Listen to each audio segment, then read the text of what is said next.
I'm so excited that it's May and we can begin growing again.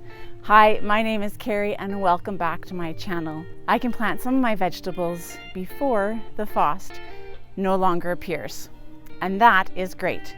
Now, last year I did a video all about how to grow potatoes in a laundry basket, and I've been asked tons of questions, and so over the winter I've put together a few ideas and we're going to do another experiment this year and see what the results are, because I love trying new things. For 2022 season, we're going to take 3 laundry baskets that I got from the dollar store and we're going to line it with 3 different materials and see which one works the best. One of them was landscape fabric. I went to the dollar store and found some, so we're going to line one with landscape fabric. We're going to line another one with burlap. Now I think I'm going to need at least 2 coverages of burlap in order to give me a thick enough coverage.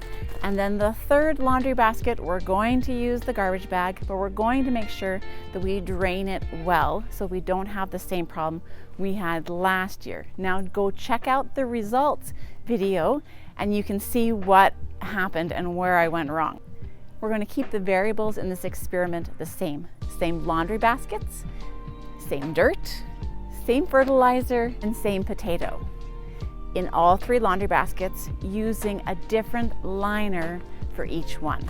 Stay tuned to the end of the video as I go through all the steps that are required to have a great potato harvest in your laundry baskets. Now, the advantage of using a laundry basket instead of a pot that you might find at a garden center is that you can buy it for way less. A pot at a garden center is going to cost you at least $20, whereas if you buy it at the dollar store, that laundry basket may only cost you $4, which it did for me, and that was in Canadian funds. So you Americans might actually get a better price on your dollar store laundry baskets. Make sure that it's at least 30 liters big or 9 gallons in size. That is important to give the potatoes enough room to grow and to spread so you get the most potato harvest, the most yield of your potatoes in that container. The larger the container, the more the potato plant can grow and the more potatoes you're going to get as a result. Also make sure that the plant zone is restricted, which also means that those potatoes are going to use all the nutrients that is in that container for the maximum yield. One thing I'm going to make sure this year is that I have good drainage happening. And so I saw this trick. The drill made some big holes and little holes, but I saw this trick where you take a glue gun and by using the hot, I don't know if I'll be able to do this. No, this is... The trick said to let this get hot and that it would melt through.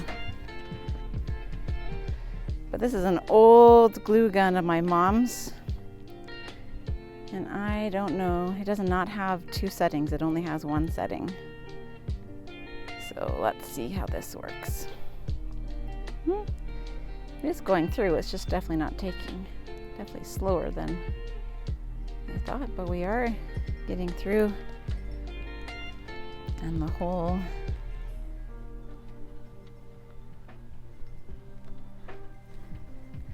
All right, so not as fast as the drill.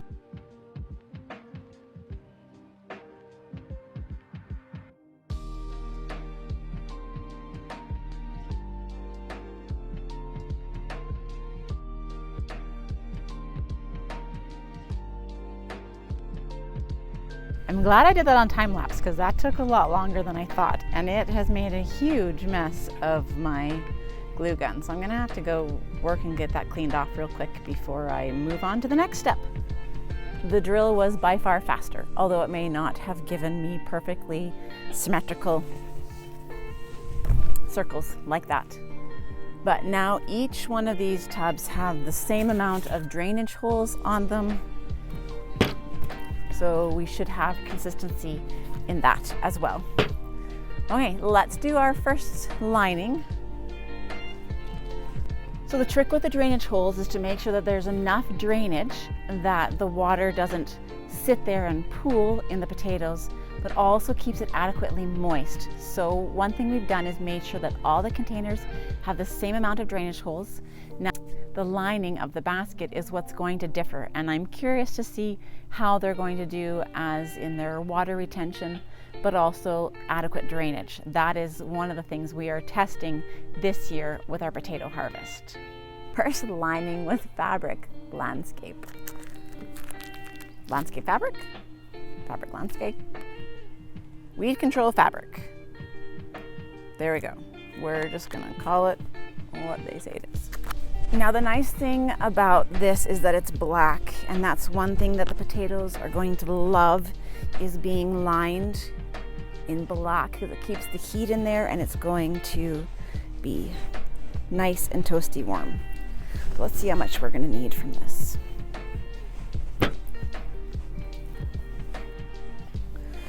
That square fits in the total area there and overlaps a little, but you can see the holes down at the bottom, so hopefully that still retains enough water. That will be the question.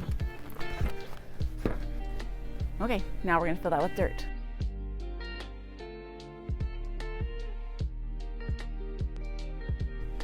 My gloves are going on. All right. I have about 6 inches of soil down there at the bottom, and now I'm going to mix in the plant or vegetable fertilizer.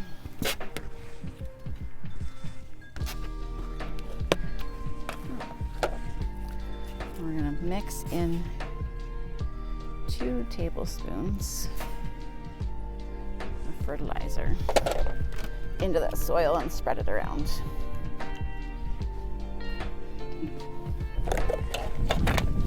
And the fertilizer that I'm using is garden food. It's an 8, 10, 12. The varieties of potatoes we decided to do this year are Sangre. Now, I know someone's going to mock me for the way I said that, but the great thing is that it is from Sherwood Park, Alberta, which is from the same province that we live in.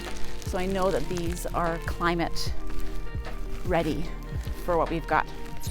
So I'm going to plant 3 potatoes down at the bottom here.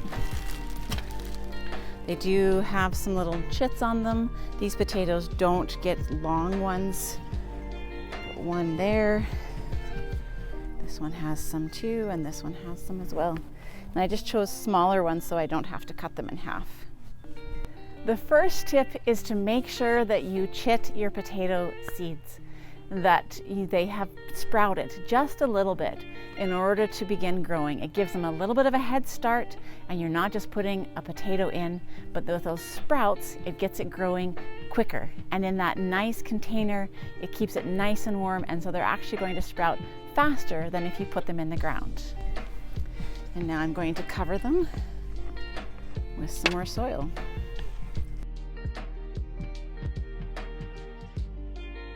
Now this type of potato is the one that you need to continually be adding dirt to. And so I'm going to just cover them a little bit more, knowing that as the season goes on and as the potatoes begin to grow and we see the green tops coming in, I'm going to continue to layer them as we go. Okay, that is done. Let's go do our next liner. So the next one I was asked whether we could use or not was burlap. So again, I went to the dollar store. This is burlap for trees and shrub protection. So it's a big holes. So I'm going to have to do a double layer of this in order to be able to hold in the soil and water content that I want to.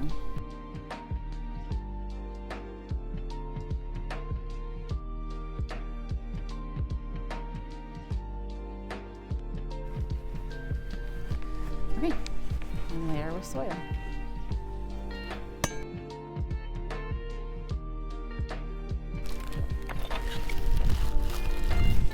Put in my 2 tablespoons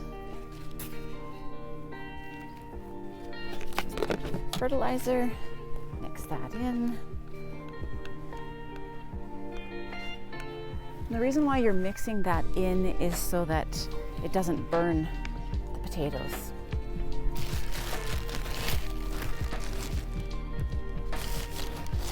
That one has some chits growing on it. This one does as well. Oh, and there's our third one.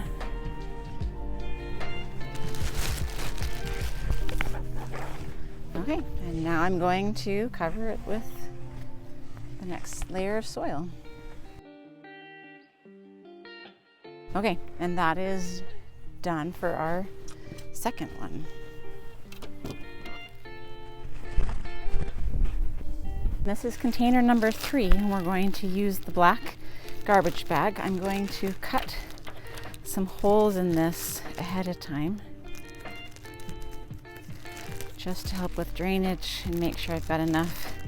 This garbage bag is way bigger than it's needed.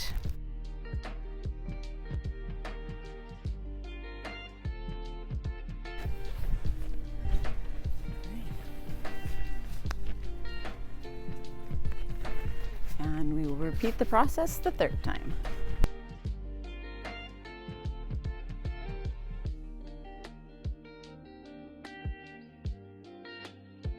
Okay, perfect. Let me just show you what I did there.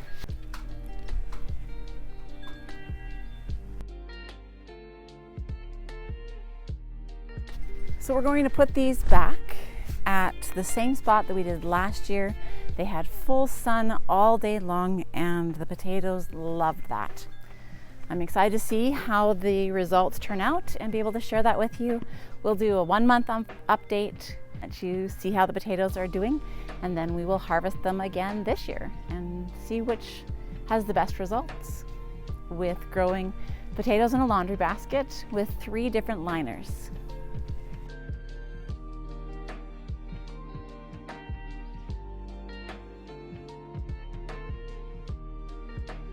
So here are your 10 tips for growing potatoes in a container successfully. Tip number 1, choosing the right seed potato. Seed potatoes can be purchased from nurseries or online or from your regular garden center. Look for reputable or good potato seeds from local potato growers. That's what you need to find, is something that you know potatoes that are going to grow well in your zone. In terms of the best potatoes for containers, you're going to look for smaller potatoes. Gem, fingerling, or red potatoes are all great choices. Also look for varieties that mature in mid to late season. These will produce more potatoes. Tip number 2 is to take time to prepare your seed potatoes.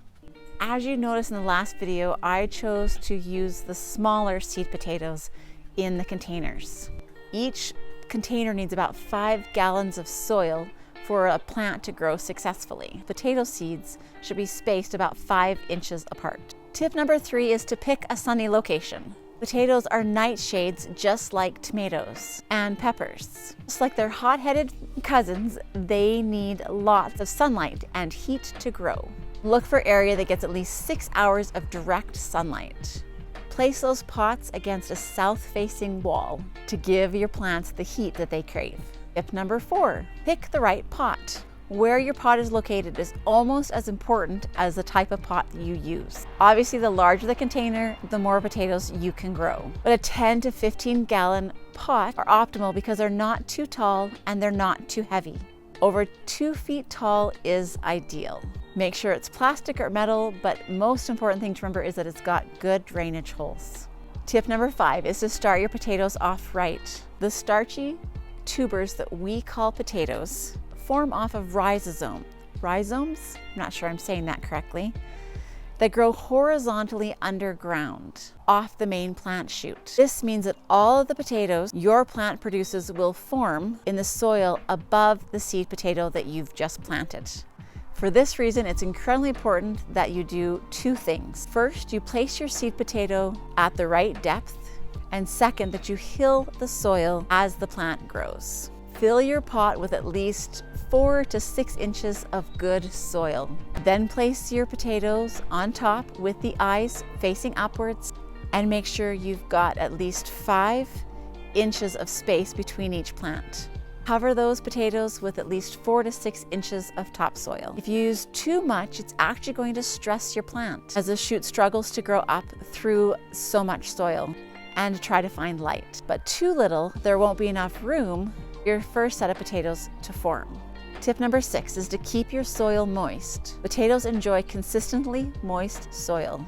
Don't like standing water. Because you prepared your containers with plenty of drainage holes, that shouldn't be a problem. Important thing to do is to check the soil moisture level every day by poking your finger under the surface. If the first inch or so is dry, then you need to water generously. As the season heats up, you'll likely have to water every day. Shoot for morning watering to reduce evaporation and avoid your plant sitting in boggy soil conditions overnight. Tip number 7, fertilize every 2 weeks. Like other nightshades, potatoes go through nutrients quickly, and especially in pots. So fertilize those plants every 2 weeks with high phosphorus vegetable fertilizer to support that tuber growth. Number 8 is to hill as needed to encourage growth. The key to bountiful potato production is a process called hilling. Because they form horizontally underground off the main shoot, you can increase your yield by adding more soil around as the plant grows. Once your plant hits 8 inches tall, add about 2 inches of potting soil to the container.